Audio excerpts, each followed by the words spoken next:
Real estate is about freedom, choice freedom, time freedom, and money freedom, and the impact you can make with that freedom.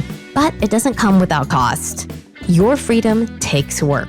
That's why Neil Timmins brings together the tools you need to build your real estate legacy, from tips and tricks to interviews with industry titans. It's all here in one place. Real Grit. Let's get to it. What if I told you can make 20 times the return of a single family fix and flip on your next big deal? Well, it's actually possible. It's possible inside the world of commercial real estate. Say, I'm inviting you to this free challenge. It starts August 15th. It's totally free. It's a 5-day challenge where I'm going to take you and deep dive into the world of commercial real estate, more specifically, capital multiplier properties, what that is, how we identify them.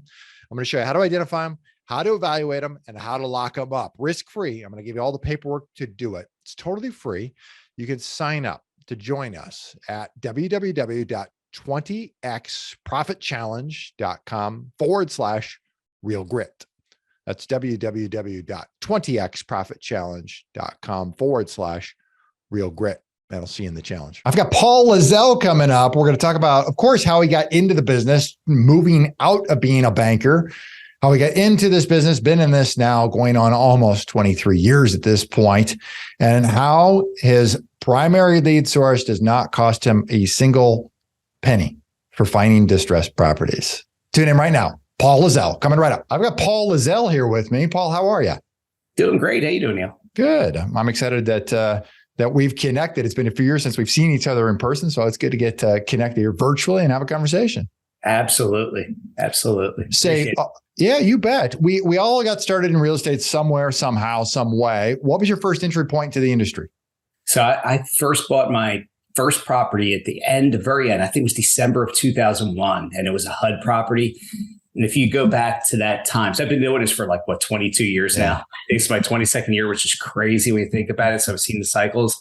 But that property was on HUD Home Store. Back then, I could have literally picked up a property a week in my local area up in where I was. I was in the Philadelphia area at the point. Okay. Yeah, it's obviously far different right now, but That was my first property. I partnered with a guy on it. We picked it up for $29,500. We sold it for $69,000 3 months later and did well. What did it feel like you were in heaven or what? What did that feel like? It totally did. Yeah. Cause I was working full time at for a bank. I was a commercial loan underwriter. Then I became a business development officer. So my exit strategy was always, all right, let's get enough deals under my belt, get enough income put aside so I can go ahead full time doing this. So did that in 2004. Finally, it took a little while, a few years to get everything built up, but worked out well. And I've been doing it ever since. Yeah. Take me through 2008. What was the world like for you at that point in time? That was crazy, right? Because that was where I was really focusing still on a fix and flip side. I really should have been pulling back. I'd done a couple wholesale deals before then, but I didn't like that I could only get, 10, 15,000 on a wholesale when I could do 50 or 60 on a flip in that area at that point. So I started doing tons of rehabs and doing major rehabs, which I totally regret at that point because then the market tanked. To give an example, one of the deals I had in Lansdale, Pennsylvania, which is a suburb of Philadelphia, I picked it up for, I think around 200, was into it for about 265, 275 range, maybe a little bit more than that with all the holding costs and everything. Had under contract to sell for 315. One of the buyers lost their job at that point. This is the fall of 2008, right? When the world was falling apart.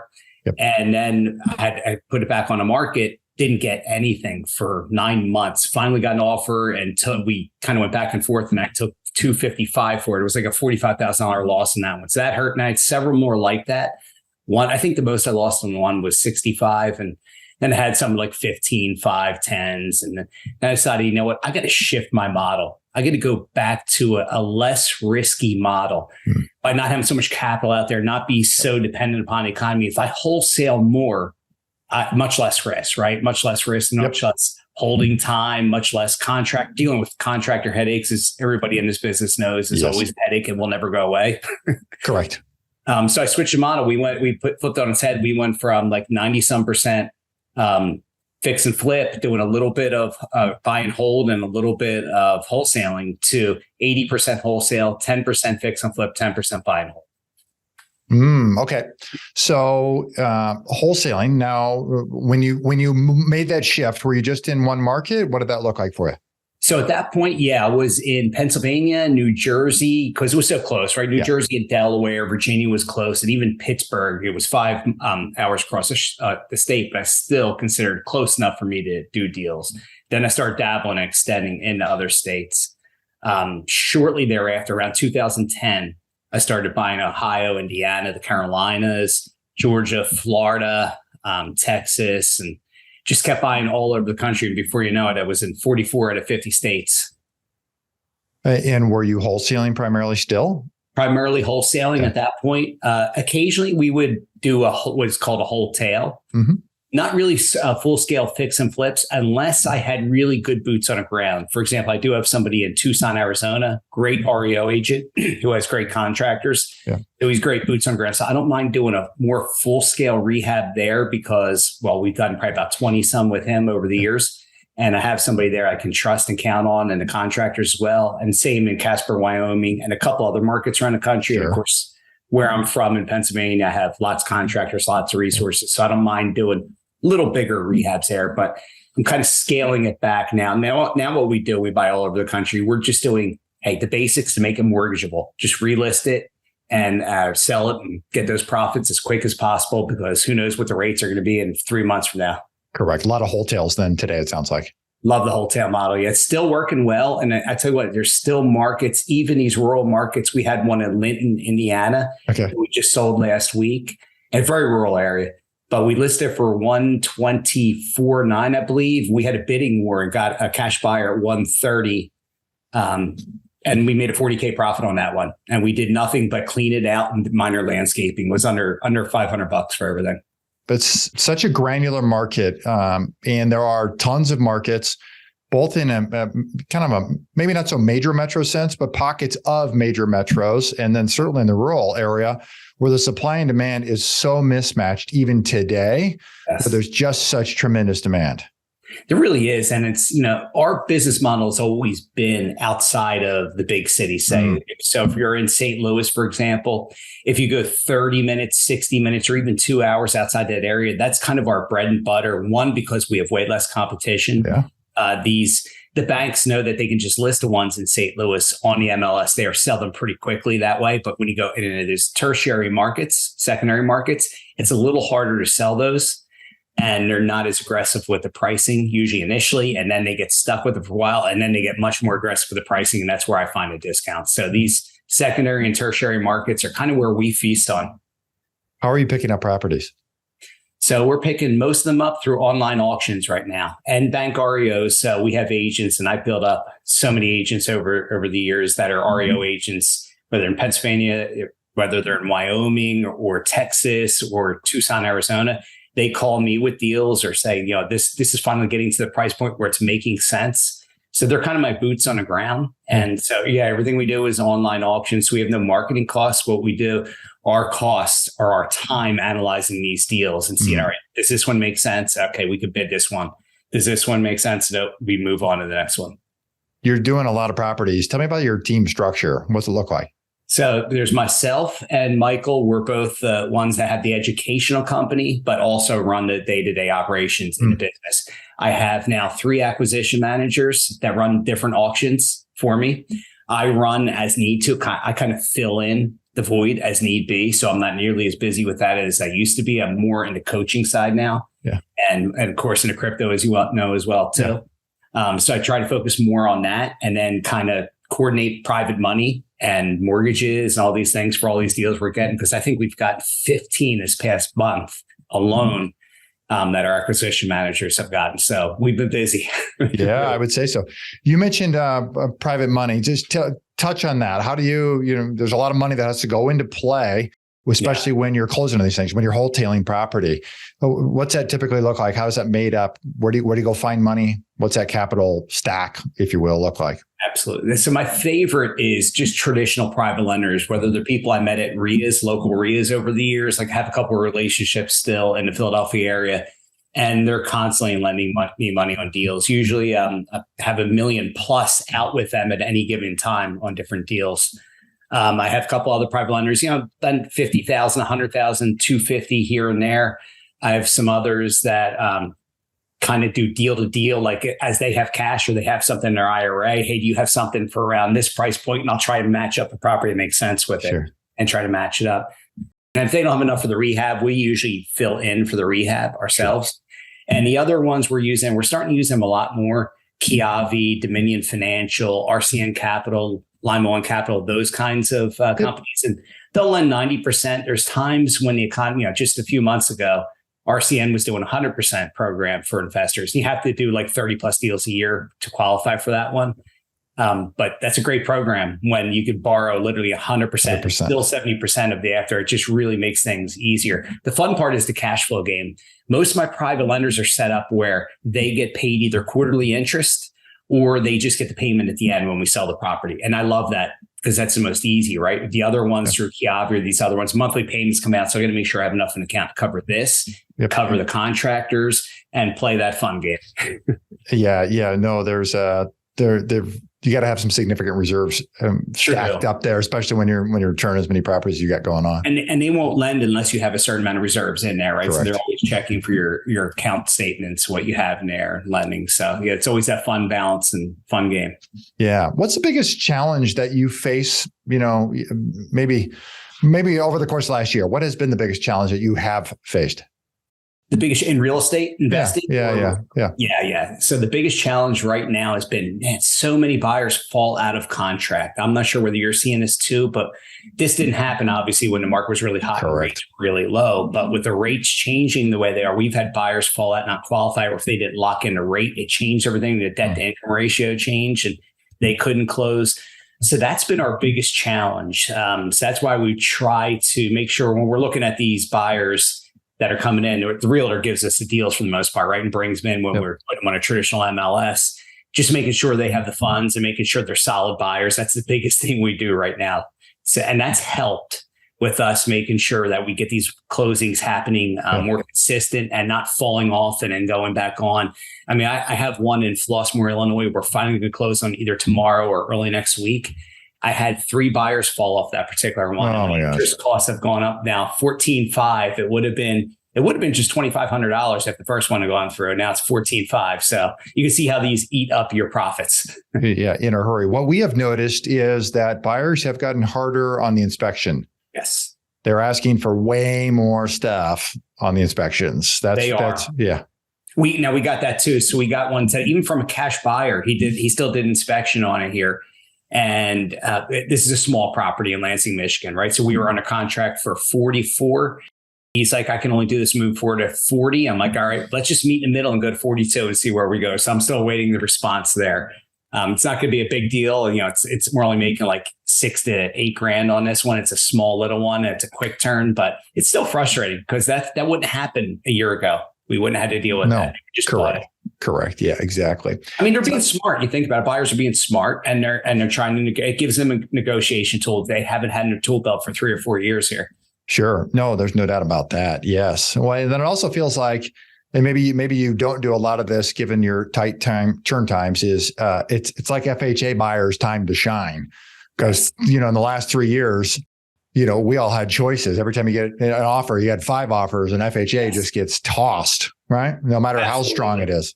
Absolutely. And you think about it, traditionally, depending on what price points you're selling at. Yes. FHA buyers, you have the most buyers at the FHA level. So if you can make it FHA mortgageable, make sure there's no chipping paint, no flooring coming up, the appliances everything's in good shape there. They're the best, and you can usually get the most money from them. Correct. However, even they're being picky right now with what they want, and totally seller assist is coming back into play big time. All these things are coming in, which I totally understand. Yeah, we noticed that's commonplace in an FHA. There's definitely seller assist in those contracts. It's funny though, because we're all complaining, but we really shouldn't complain because we're going back to a more normal market that we had, right? That's right. The way it used to be. So I'm looking at, okay, no, we're just going back here. It's going to be more of a buyer's market over the next few years. Totally fine. We actually do our best. We make more money when the market's going in a negative direction than in a positive. Going back to 2008 financial crisis.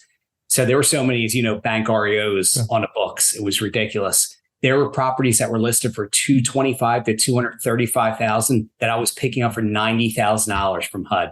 90,000. So you're talking like a third of the value, or, 40%, 30, 40 cents on a dollar. We're picking up properties from them. Now we can't even dream of those numbers. As it shifts and as it goes a little bit more to a buyer's market, we're going to get a little bit better and better opportunities. And we already are. We're already seeing it right now.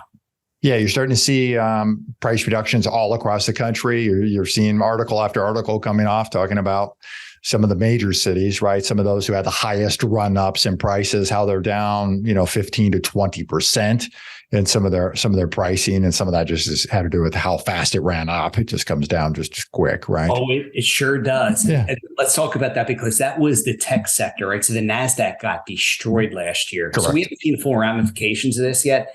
But where do these people live? They're in Silicon Valley. Mm-hmm. They moved to Boise, Idaho. They're in Denver, Colorado. They moved to Utah, where they have 9 times the inventory they did a year ago. And then also in Phoenix, Arizona. And the other newer hotspot for Silicon Valley people is Raleigh, North Carolina. But that's newer. So that didn't have the run up that the other ones had. So they're not going to have as much of a hit because North Carolina is just more affordable. Yep. But you're seeing Texas and Arizona. What is the big liberal city in Austin, right? Austin. Big hub for them. And they're really getting hammered right now. What so is these markets are getting hammered? The implication of what you said relative to the NASDAQ getting hammered and their exposure on the tech side of things, these tech heavy cities, is because you're seeing a lot of tech layoffs. Although nationwide, there's not a layoffs across the employment spectrum. You're seeing a large concentration inside of tech for sure. And then not only do they have layoffs, but NASDAQ was hammered, which means anybody who had option exposures and some of their stock programs, it looks very different for them this year. It sure does. It sure does. So we're just, you think about those tech jobs, they're big, high paying jobs. So they're in those markets that are very expensive markets. So they're the first ones that are going to get hit. I guess we won't see other markets get hit as much unless there is starting to become some kind of a heavy layoff, maybe another retail sector's next, right? And then that's going to start. And that will hit mom and pop, right? That'll hit everybody. Once it hit retail. We'll see where that goes. Right now, we got such constricted inventory. We only have 429,000 houses on the market, which is so low, extraordinarily low, which is helping keeping prices afloat. Correct. It's helping keep them steady. Where we might be, when you look at the year end here, we might be even, not going negative. Some markets will go negative. Some will still be a little bit positive. You still have the Sun Belt where people want to live. So the Carolinas are still hot. Florida is still hot. Arizona is still hot because so many baby boomers still want to move there. So Tennessee, right? Tennessee, and all these states have a couple things in common. They're either low or no state income tax. So a lot of people are retiring, try to get more money there. That way, make their dollar stretch a little bit longer. And I think that's an area that we need to concentrate as real estate investors on, in those markets, because we want to go to the markets where people are going to, not where they're leaving from. That's exactly right. Yeah. All things being equal, right? I mean, we talked about supply and demand earlier. A lot of that just has to do with the run-up, has to be the fact that there was a mass exodus out of California, out of New York, out of Chicago, out of Illinois, and then they largely went south. They did, and we see them. And I was one of them. So I moved to Florida a little over a year and a half ago. There you go. Pennsylvania, right? So I'm one of those. And in my community, we probably have like 10 or 12 people from Philadelphia, but a ton from Chicago, from Michigan, from Wisconsin, from Minnesota, from all these higher tax states, right? And where people just want to get out of there and retire. And they also can't stand the politics going on in some of those states too. So there's a lot of factors that are driving people down. Yeah. Talk to me about your education business and in terms of how you help folks and who you help. Sure. So it's very interesting. Ours is a different model, right? So we're no marketing cost. It's just your time and energy. You're always buying on online auctions or bank REOs. So you're analyzing deals. So what we notice, a ton of our students are engineers. Wildly enough, a lot are engineers. They don't like talking to people. And I get that. I did direct mail for a little while. I'm doing TV advertising here in Southwest Florida, but I'm not the one talking to the people. My salespeople are. So I totally understand why people don't like it and have gravitated to our model. Plus they see the foreclosure trends going up and see where that opportunity is going to lead. And it's just easier. It's a little bit easier for them. They don't have to hire an acquisition manager, a disposition manager, and all these different things. They can literally do everything from their bedroom just bid, win a bid, wire out or mail out your earnest money deposit, get a mortgage, or if you have if you're a cash buyer, just wire those funds, close, list it on the MLS and sell it, or coordinate a couple of different repairs. So that's kind of what we teach. We go through everything and we try to give them highest and best use. We try to give them an idea of what are the best markets to be in right now, which ones to focus. And then we do deal reviews of ours and theirs on coaching calls. And then if they have a deal, we tell them, bring it to us so we can look at it, make sure you're in a good deal. Like, I don't want you bidding. Look, you're underwater on this one. You got to cancel this one. So we do that. We make sure that they're protected. I don't want them getting in any deals. And while the market's shifting and be holding something that's going to really hurt them. Those deal review calls are priceless, aren't they? Huge. They love them. They love them because they want to understand why we thought this was a good deal and what we saw, what we did to figure that out. And that's where you're really learning. There's also so many nuances inside of doing this. And that's why, in my opinion, having a coach, having somebody to be able to guide you through that, because you can get them there and probably teach them, in a digital format, 90%, but it's that last 10% that's become so deal specific. Yes. And that those deal review calls to be able to get in those nuances and make sure that, it's about winning. Yes. But it's also about not losing, right? Because you just can't afford to lose. Yes, absolutely. And you're so right. That last 10% is the most pivotal, important part of it. It's us going through and looking at and analyzing it for them and tell them, well, if you put 10,000 in this, you might be able to get a lot more, and we have, for example, we have one in Cuero, Texas that the as is value is 95 and we picked it up for 53. So we could sell it as is and do really well on it. But I asked the agent, I'm like, what's it need repairs? He goes, you're right around 10. What would it sell for after? 125. I'm like, all right, if I put 10,000, I make an extra 30. That makes sense for me. It's 3 times my money. So we're doing that. We're doing these repairs to get it, because now it's mortgageable to everybody. It's mortgageable FHA to conventional, anybody. And some people are just going, well, why wouldn't another buyer just buy it and put the $10,000 in? And the answer is most of the buyers don't have $10,000. Not only do they not have the money, they also have no idea how to ever execute on anything that would require $10,000 worth of work. But as soon as you bring it into a format where somebody can move in, as you said, it's mortgageable. They can just go get a mortgage and move right in. And that's way easier. And that's what probably 98% of people out there. Most people don't want to do too much work on a property unless you're a young person that maybe has some skills that wants to get something under market value. So you have some equity in there. But that's such a small amount of the population. I can tell you that's like none of the millennial population and probably none of the Gen Z coming up, or very little of those guys, unfortunately. Yeah. Well, society as a whole, on average, right? I mean, we're credit rich and cash poor. Yes. They would rather finance 30 grand and make a monthly payment on that 30 grand than shell out 10 grand out of their pocket, which largely they do not have. Yeah. And that makes sense too, I think, especially at low mortgage rates. Because even at 6.5, 6.25, whatever we are right now, that's still historically low, because 8% is our historical average in the United States throughout the history. So we're still at a pretty good number. And where else can you borrow 6.25% money, right? You're not going to do that with your credit card. For 30 years. For 30 years. Yeah. No, it's still the best deal out there. Yeah, no, you're right about that. Let's do this. I want to move on to the final segment, what I call for impact. Your favorite quote: question the boldness, even the existence of a God, because if there be one, he must more approve of the homage of reason than that of blindfolded fear. Thomas Jefferson said it. What about that resonates most with you? It's just, I'm a huge Thomas Jefferson fan. I'm a huge libertarian, hands-off, small government, everything. Yeah. And basically what he's saying is question everything with boldness, really question everything with boldness, even the existence of God, because if there is a God, he'd much rather you question it and just have blindfolded faith in everything, right? He wants you to think.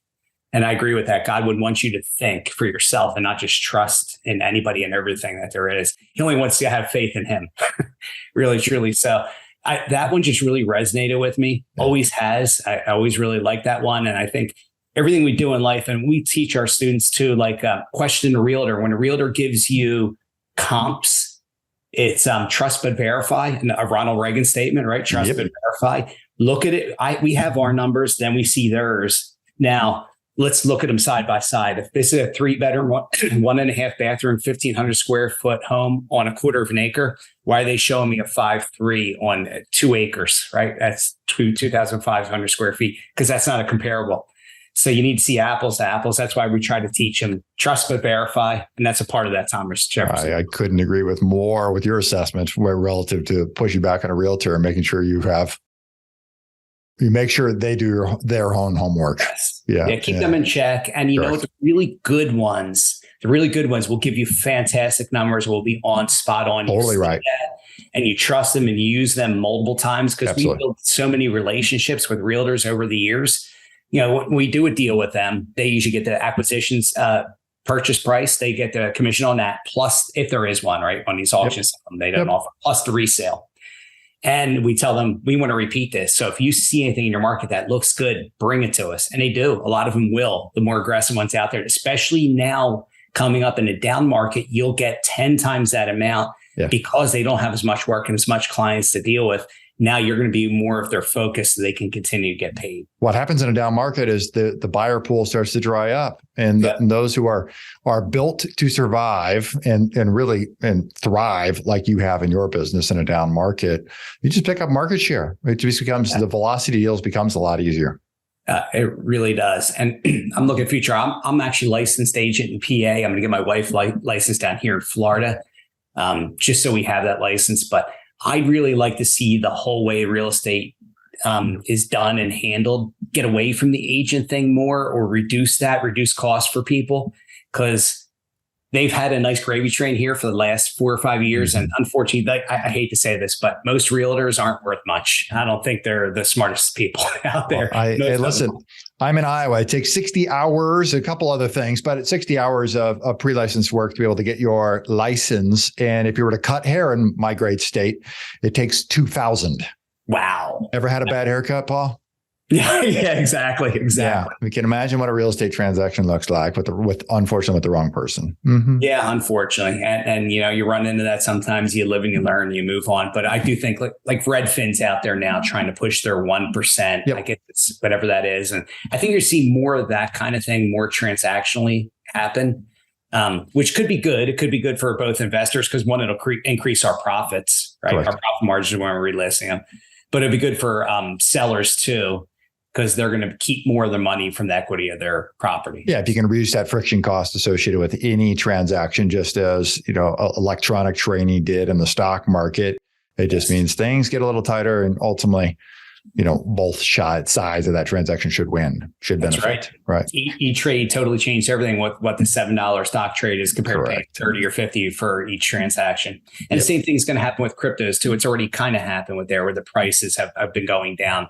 With different exchanges. So that's a good thing. Yeah, you're active in the crypto market. In fact, in the circle we run in, I think you were one of the first, if not the first person who was talking about crypto very early on, and probably runs right in line with the libertarian belief that you possess. Totally. Right. You are so right. And that's why I gravitated to it. And I first started to gravitate to it in 2013. Early. So early, but I was so busy with deals. Yeah. And it was so difficult to buy Bitcoin at that point. It would have been Mt. Gox, which means I would have been at risk with that. I didn't start buying Bitcoin and others until early, I think around May of 2017, but it was only like $2,800 at that point. It was cheap. And it had to run up to around 20K at the end of 2017. And of course, went into that long bear market. And then I just kept putting, $500 to $1,000 from every profit from each deal I had into whether it's Bitcoin, Litecoin, Ethereum, Bitcoin Cash, Cardano, any of these other ones over the years. And then everything was doing well. And then it really crashed during COVID. Right. That's when Bitcoin, interestingly, went down to 4,840. So it was cheaper to buy Bitcoin than it was to mine it. It cost more to mine it than it did to buy it. So I'm like, all right, I got to buy more. So I told my wife, and she thought it was nuts. I'm like, I'm going to pull $25,000 loan out of my life insurance and buy 5 Bitcoin with it. I did that year, and it went up to 60 grand or whatever. So it was 40 some grand at the end of that year. So it was the best investment I had made that year. Return on investment, that is, Yeah, no, it's incredible. It is. It's different, it's going down, and it had all these bad things happen to it. This is good. This is healthy. Even though my portfolio sucked compared to what it used to look, I'm 5 to 7 years out when I do these. I'm into these cryptos. I'm long term and only into certain ones because there's a lot that are just going to go away. They're going to get. It's going to be like, in my mind, it's going to be like the .com era, right? Oh, you hit the nail on the head. It's totally a portion of these, I mean, what number of crypto coins exist now? North of 3,000? Yes, north of 3,000. I mean, they're in how many can the average person name? Bitcoin and like not many others, right? If any others, they're just going to get wiped. They are. And it needs to, because there's a lot of frauds out there. There's a lot of fakes. And I've seen a lot of them. I actually know of one. I'm not going to name the name, that's in here in the state of Florida. But yeah, there's a lot of frauds out there. There's a lot of fakes. Unfortunately, when it's the Wild Wild West, right? And I love the Wild Wild West, because Wild Wild West brings great opportunity, but also great opportunity to lose. So you just got to be smart, do a little bit of homework. Don't trust you heard your cousin Vinny talking about it, and like, do your own homework, do your research, because you want to be in the ones that actually have something going. There's a lot of coins. They just make coins and they haven't done anything yet. Correct. You want to be in the protocol that have something behind it, or multiple layers or multiple things going on. Those are the ones that are going to have a little bit more chance, or a lot better chance at having. Yeah, those that have utility value, right? Absolutely. Yeah, absolutely. Hey, what do you think holds most investors back in the real estate side from hitting their personal next level? From getting to the next level, from their beginning to the end, themselves, and it was me for the longest time. I'll give you, for example, I was a one-man band for a long time before I decided to hire other people to do things. I think we hold ourselves back because we're fearful if we bring on people, well, one, it's more responsibility, but two, we're going to lose a piece of the pie. Well, the thing is, when you bring in enough people, they bring in way more than you were bringing in. Yeah. So it's well worth that. It's well worth that opportunity. That's really, I think, what holds people back, in fear. People are fearful naturally. I mean, I am as well, to an extent. I'm less fearful than most, but I still have like, do I do this or should I not? We hold ourselves back. Outside of real estate, what are you most passionate about? It's crypto, one, and then sports. I coached travel baseball for 11 years. Wow. My oldest son is the closer for Gettysburg College in Pennsylvania. Terrific. My younger boy stopped playing, but that's all right. Now we're playing pickle and paddle, which is platform tennis and things like that. That's what I'm most passionate about. What's your favorite way to make an impact in the community? Actually, through coaching. So coaching was the best, right? You're not paid for anything. You're giving your time and energy. And I'll explain how it was so rewarding, right? So I coach these kids. We were in a championship game every year, about 1 year. And they experienced almost all losses in the championship game, and they grew from them. So last year, the high school from Pennsylvania, where I used to be, we had a bunch of juniors from my team. I think 7 out of the 9 kids that were starters, they won their first championship ever in baseball, first one ever. And I remember congratulating each of them, and they were sad, but it was those losses which made them better. Now I think they'll repeat again this year too. They have a great chance to repeat, but failure breeds success. Listen, guys like Michael Jordan, some of these great athletes, they didn't fail. If they didn't get cut, it wouldn't have driven them to get to that next level. Fair to say you learn more from failure than you do from success. 100%. Yeah. 100%. For a lot of folks, it is who don't believe that, or I guess haven't given thought to it. It's that shift in mentality, and it'll totally change your outcome. Completely agree. We launched the Real Get Vault this year. It's a collection of resources available to our listeners. I understand you're making a contribution, a property analysis spreadsheet to our vault. Tell us a little about that. So this is a spreadsheet that we use on all of our deals, and there's multiple layers that we can have to them. We have one set up for just a wholesale, another one for wholesale, another one for full scale fix and flip. And it just gives you numbers that you plug and play. It'll spit out the numbers for you on a rehab. So it just makes things nice and easy for you. It simplifies everything, so you're not manually doing all this different handwriting. Yeah, that's incredible. Guys, you can get that at www.realgritvault.com.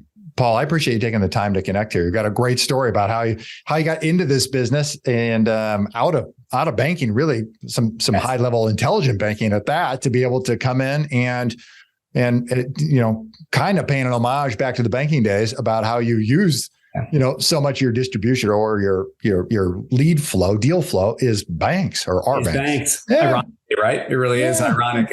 We're from the banks now. I'm buying the banks. When I was working at the banks, now I'm robbing the banks, technically. For people, they want to find you, they want to follow you, they want to connect with you. Where should they go? What should they do? So if you want to follow me on YouTube, it's The Virtual Investor on the YouTube channel. And if you want to find out about our educational program, it's REO That's REO Auction Academy.com. And another one where if they wanted to just join our calls monthly, our coaching calls, it's $97 a month. They can cancel anytime. That's FlipRealEstateVirtually.com. Perfect. We'll make sure we get all the links below in the show notes, everybody. Paul, I appreciate your time. Thank you. Appreciate it too. Thank you very much. You bet. For everybody here, Real Grit. I'm Neil Timmins, reminding you that real estate requires real grit. See you next time. What if I told you you can make 20 times the return of a single family fix and flip on your next big deal? Well, it's actually possible. It's possible inside the world of commercial real estate. Say, I'm inviting you to this free challenge. It starts August 15th. It's totally free. It's a 5-day challenge where I'm going to take you and deep dive into the world of commercial real estate, more specifically, capital multiplier properties, what that is, how we identify them. I'm going to show you how to identify them, how to evaluate them, and how to lock them up risk-free. I'm going to give you all the paperwork to do it. It's totally free. You can sign up to join us at www.20xprofitchallenge.com/real grit. That's www.20xprofitchallenge.com/real grit. And I'll see you in the challenge. If you like our content and want more, you can access it at realgritpodcast.com. You hear it guest after guest. Instinctively, you already know it. But let me call it out. The most expensive action is inaction. The real estate market is full of opportunities. You just need to uncover them. You can build a business that lasts for years, makes monumental impact in the lives of those that you love. It's not just about business, but about the freedom you get because of it. Have you ever heard the saying, if you want to go fast, go alone. If you want to go far, go together. I believe that partnering is essential. In fact, I partner with hardworking investors all the time. The point is that you can get a lot further with the right partner. Let me say it again, the right partner. If you've ever thought about partnering with anyone, or if you have a partner now, I encourage you to download my free Partner and Profit Guide, which includes the top 5 must-answer questions to evaluate a profitable partnership. You can find it at www.legacyimpactpartners.com. I'll see you in the next episode.